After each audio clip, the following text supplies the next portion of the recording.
developed a theatre company where everybody in it was a co-counsellor. And we did a production called of A Midsummer Night's Dream, which 2 days ago I was given photographs of that I had never seen for 30 years. Wow. So I've got them online. I can share them with you. Oh, I'd love to see them. How did you feel when you were looking at the pictures? Oh, I was delighted to see them because it was one of those... It was a special production because it was part of this process of trying to create, in the 1980s, an ensemble theatre company.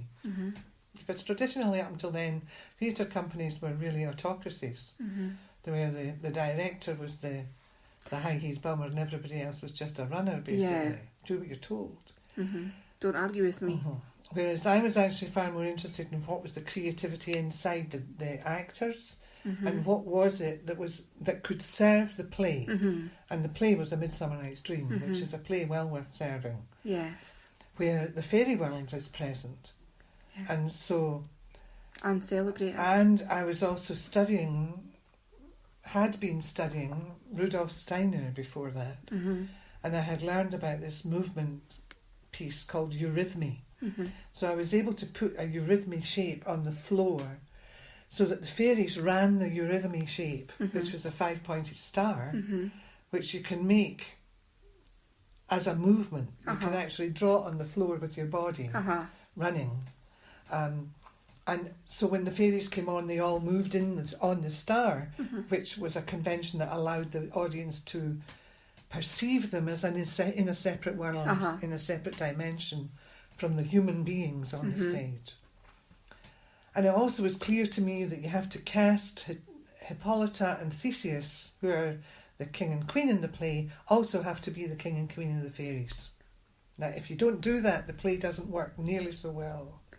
So they require almost a dual personality. Yes. And finding a way to make that work so that their magical self and their human self, initially at the beginning of the play, they're separate and they have to come together to the end of the play because it's about the nature of the relationship between the masculine and feminine and between people and the earth. I mean, Titania says that because she and Oberon are having an argument with one another, all sorts of things in the earth are falling apart at the seams.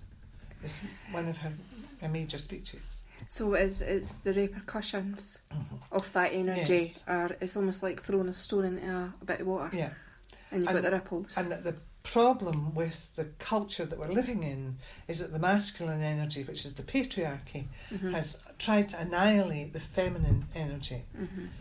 To make everybody go in straight lines, to do what they're told, to actually follow that kind of directional energy and ignore the spiral, which is central to the way that the world works.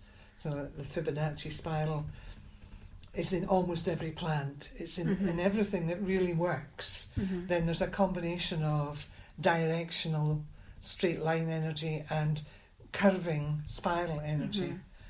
And if we're not honouring that in our society, then we create a completely ridiculous situation where human beings are trying to rule the earth rather than honour the earth, trying to boss their children around rather than trying to learn from their children because their children are actually a lot brighter than they are. So just letting people be who they are. Yes, letting people have their gifts nurtured.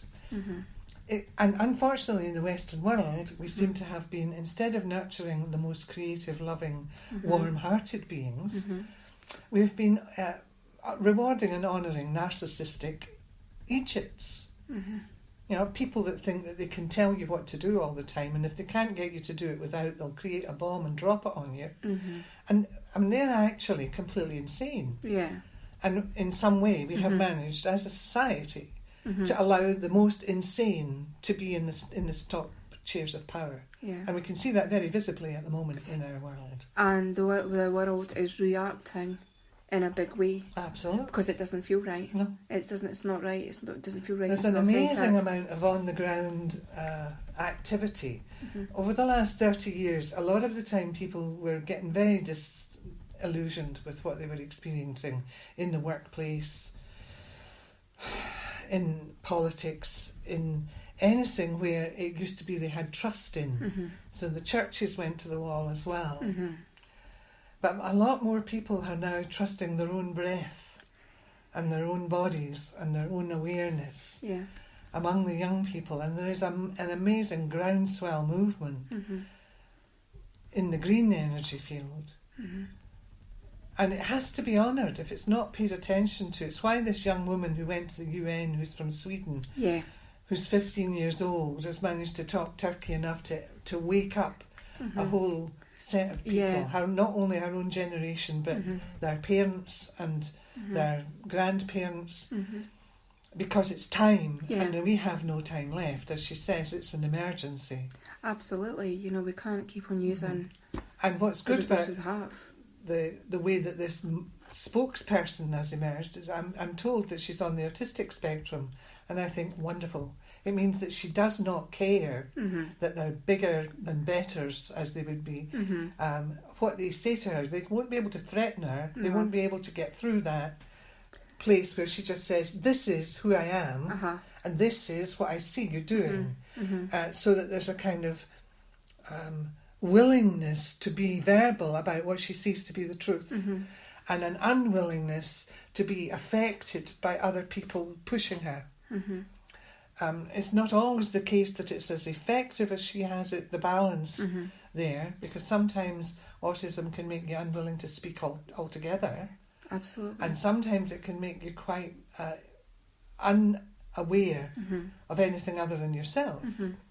But then that's also narcissism. Do you know, it's like it's a combination. There are combinations of ways in which humans develop, which if you have to act, you have to understand. Yeah, so it was a really interesting thing to me to find people who were looking at themselves and trying to understand themselves better, trying to see where their sore spots were and where their powers were, in a safe holding space, which is co-counselling, so that they could then use those gifts in the service of the play without getting in their own way. And that's what you do, and that's what we all do a lot of the time, get in our own way. You're so busy thinking, what will that person think about me if I say that you don't say the thing that they really need to hear. And then when you do come out and are quite authentic, it's not comfortable sometimes for other people. That's right. Albeit in yourself, this is who I am. But it can be uncomfortable for others when you're being you. Yes, because a lot of the time you're sparking bits of themselves that they've shut down. And they don't want to they've shut them down because they were dangerous for them to express. I mean, we're not so far away. A couple of weeks ago I was at a conference in Dunfermline honouring Scotland's accused witches. 3,500 women who were murdered because they spoke up, or because they seemed to be different, or they wanted to heal, whatever. And because Scotland was trying to be a godly country, and they thought that if you weren't a Puritan, basically, that you were going to have thunder and lightning bolts from God hit your country. And I'm looking at this when I'm quite young, and I think, that'll be the unconditionally loving God they're talking about, is it? Because that's what we're told. This is an unconditionally loving God. If you're brought up as a Christian, Jesus says, no, that's not what God's like. God's unconditionally loving. I'm here to tell you this. So you're being brought up in a country that declares itself to be Christian, but they think that their God's going to thunderbolt them if they kiss the wrong person. Yeah. There is something deeply, deeply wrong here. I thought to myself when I was 4 years old. And it is deeply, deeply wrong. It wasn't that I was wrong, although they much tried to convince me that I was wrong at school. I could just imagine those interactions. even at you 4 years old, I could imagine those interactions. So they're belting somebody because they dropped a pencil, and I'm saying Jesus says, if you badge a child, you might as well tie a millstone round your neck and jump down a well. I don't think you've understood what he said. No. Oh dear, not popular. No, but being yourself, listening to that, and knowing, And in my own counselling journey, and I'm a very much a new volunteer counsellor, and there is that big part of sitting opposite someone, just being and accepting them for who they are. And you're right, it does touch areas of you that are, and you've got a choice. You could either bury it and do the course 3 years later, or you just say, okay, I'll look at this. And it's not the most comfortable journey. It takes a lot. It takes a lot. And suppose when I got into co-counselling, what it felt to me like was I had found a tribe. Yes. I took to it like a duck to water. Yeah. Some people don't. They really can't bear it. But I was really interested to find out where there were places where I was shut down. I discovered one of them was when I'm in primary 3 and I get belted every time I make a mistake. And then I mean every time I make a mistake. Because I'm told I'm clever and I'm just being careless. So it's just for my own good that I'm being given the belt. And I discovered it in my hands. It was because this is, and because your body carries memories. Yes, absolutely. Yep. And it made me, there was a point at which it was like a rush of energy that shot up from the base of the spine out through the crown of my head as I started to shake. And I realised I had been terrorised. Yeah, so this terror had made me, when I went into secondary school, dive so that nobody knew I was the cleverest person in the class.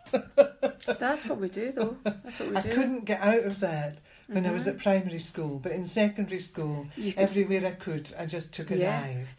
Without necessarily being aware that that's what I was doing. No, I think in these, I want to use a different word than behaviour, but these instincts to protect yourself, they work for you for a long time until you get to this, the opportunity to look in the mirror and say. But I realised also when I looked at that and I found it what it was, and I thought, whoa, that I'm probably still getting 8 out of 10 instead of 10 out of 10 because it's safer.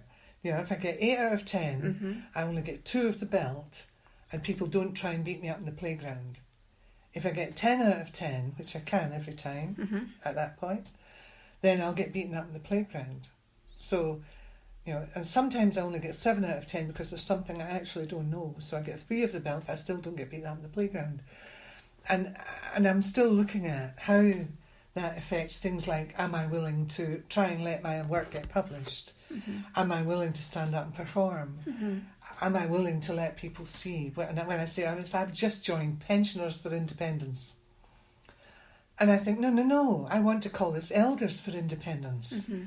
Because Pensioners for Independence is attaching my relationship with this group to finances.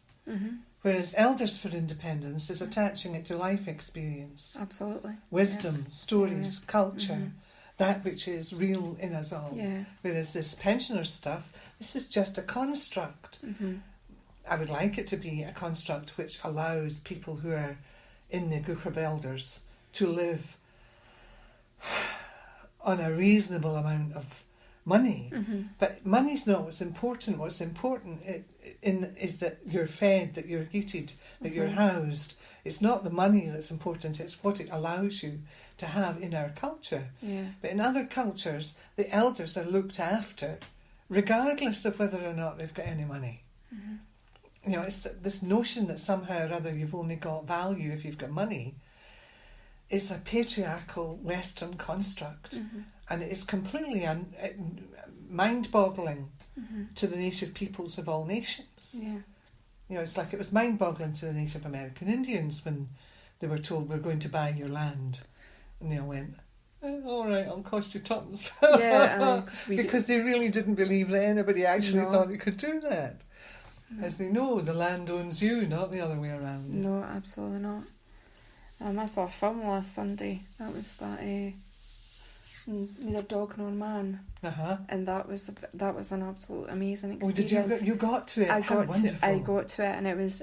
I don't know why I went. I just instinctively went to see it, and it was a beautiful experience.